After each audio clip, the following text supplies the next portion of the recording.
আসসালামু আলাইকুম, সবাই কেমন আছেন? নিশ্চয়ই ভালো আছেন।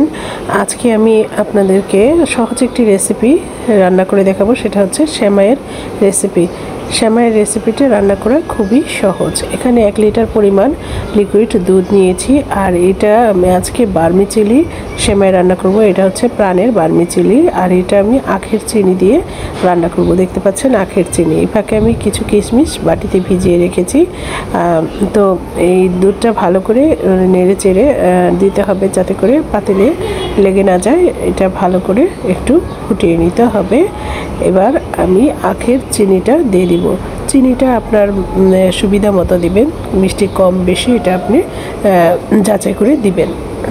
তো ফুটে উঠেছে, এখন আমি এর মধ্যে সেমাইগুলো দিয়ে দিচ্ছি।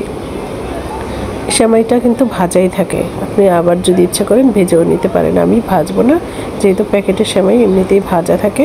তো এই যে আমি রান্না করছি, দেখতে পাচ্ছেন পুরো সেমাইটা আমি পরিমাণ মতো, যেহেতু 1 লিটার দুধ পরিমাণ মতো দিয়ে দিয়েছি। এই যে ফুটে উঠেছে। সেমাই কিন্তু বেশিক্ষণ জাল দেবেন না, তাহলে গলে যাবে। এই যে হয়ে গিয়েছে প্রায়, দেখতে পাচ্ছেন। আর দুধের পরিমাণটা একটু বেশি দিবেন, যাতে করে খেতে ভালো লাগে। ঠান্ডা হলে এমনিতেই শুকিয়ে যায়। এটা একটা বাটিতে আমি নিয়ে নিয়েছি। কিছু কিশমিশ এবং পেস্তা বাদাম আমি এখানে দিয়ে দিয়েছি, দেখতে পাচ্ছেন।